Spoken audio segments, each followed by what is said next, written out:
Welcome to our channel. Let's start the day with kindness. And the end goodness will flowing from you to yourself. It was evening when we came to the river, with a low moon, over the desert that we had lost in the mountains, forgotten. What with the cold and the sweating, and the ranges barring the sky. And when we found it again, in the dry hills down by the river, half withered, we had the hot winds against us. There were 2 palms by the landing.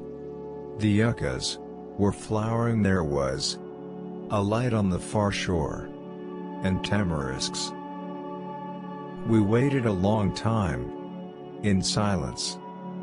Then we heard the oars creaking, and afterwards, I remember, the boatman called us. We did not look back at the mountains. Now I am become death, the destroyer of worlds. Quoting the Bhagavad Gita after witnessing the first nuclear explosion. The optimist thinks this is the best of all possible worlds. The pessimist fears it is true. We knew the world would not be the same. A few people laughed, a few people cried, most people were silent. I remembered the line from the Hindu scripture, the Bhagavad Gita. Vishnu is trying to persuade the prince that he should do his duty and, to impress him, takes on his multi-armed form and says, "Now I am become death, the destroyer of worlds." I suppose we all thought that, one way or another. No man should escape our universities without knowing how little he knows. There must be no barriers for freedom of inquiry. There is no place for dogma in science. The scientist is free, and must be free to ask any question, to doubt any assertion, to seek for any evidence, to correct any errors. Genius sees the answer before the question. It is perfectly obvious that the whole world is going to hell. The only possible chance that it might not is that we do not attempt to prevent it from doing so. If atomic bombs are to be added as new weapons to the arsenals of a warring world, or to the arsenals of nations preparing for war, then the time will come when mankind will curse the names of Los Alamos and Hiroshima. The people must unite or they will perish. There are no secrets about the world of nature, there are secrets about the thoughts and intentions of men. When we deny the evil within ourselves, we dehumanize ourselves, and we deprive ourselves not only of our own destiny but of any possibility of dealing with the evil of others. The best way to send information is to wrap it up in a person. Access to the Vedas is the greatest privilege this century may claim over all previous centuries. Both the man of science and the man of art live always at the edge of mystery, surrounded by it. Both, as a measure of their creation, have always had to do with the harmonization of what is new with what is familiar, with the balance between novelty and synthesis, with the struggle to make partial order and total chaos. This cannot be an easy life.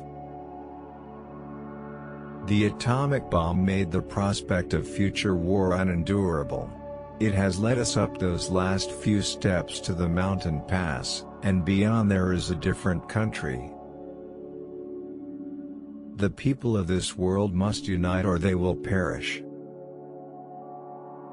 Truth, not a pet, is man's best friend.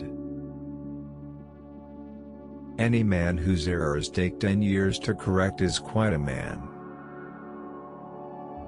The physicists have known sin, and this is a knowledge which they cannot lose.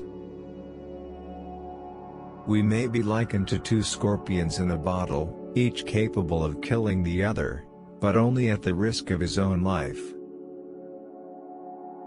Science is not everything, but science is very beautiful. Sometimes the answer to fear does not lie in trying to explain away the causes, sometimes the answer lies in courage. We do not believe any group of men adequate enough or wise enough to operate without scrutiny or without criticism. We know that the only way to avoid error is to detect it, that the only way to detect it is to be free to inquire. We know that in secrecy error, undetected, will flourish and subvert. There are children playing in the streets who could solve some of my top problems in physics, because they have modes of sensory perception that I lost long ago. Everyone wants rather to be pleasing to women, and that desire is not altogether, though it is very largely, a manifestation of vanity. But one cannot aim to be pleasing to women any more than one can aim to have taste, or beauty of expression, or happiness, for these things are not specific aims which one may learn to attain. They are descriptions of the adequacy of one's living. To try to be happy is to try to build a machine with no other specification than that it shall run noiselessly. The open society, the unrestricted access to knowledge, the unplanned and uninhibited association of men for its furtherance, these are what may make a vast, complex, ever-growing, ever-changing, ever more specialized and expert technological world, nevertheless a world of human community. This world of ours is a new world, in which the unit of knowledge, the nature of human communities, the order of society, the order of ideas, the very notions of society and culture have changed, and will not return to what they have been in the past. What is new, not because it has never been there before, but because it has changed in quality. If we ask, for instance, whether the position of the electron remains the same, we must say no. If we ask whether the electron's position changes with time, we must say no. If we ask whether the electron is at rest, we must say no. If we ask whether it is in motion, we must say no. We know that the wages of secrecy are corruption. We know that in secrecy error, undetected, will flourish and subvert. We know too much for one man to know too much. The theory of our modern technique shows that nothing is as practical as theory. We hunger for nobility, the rare words and acts that harmonize simplicity and truth. Today, it is not only that our kings do not know mathematics, but our philosophers do not know mathematics, and, to go a step further, our mathematicians do not know mathematics. Pragmatism is an intellectually safe but ultimately sterile philosophy. Maybe General Groves was right. Maybe we should just banish thinking forever. It is not possible to be a scientist unless you believe that it is good to learn, that it is of the highest value to share your knowledge with anyone who is interested, that the knowledge of the world, and the power which this gives, is a thing which is of intrinsic value to humanity. The most beautiful philosophical song existing in any known tongue. It is a profound and necessary truth that the deep things in science are not found because they are useful, they are found because it was possible to find them.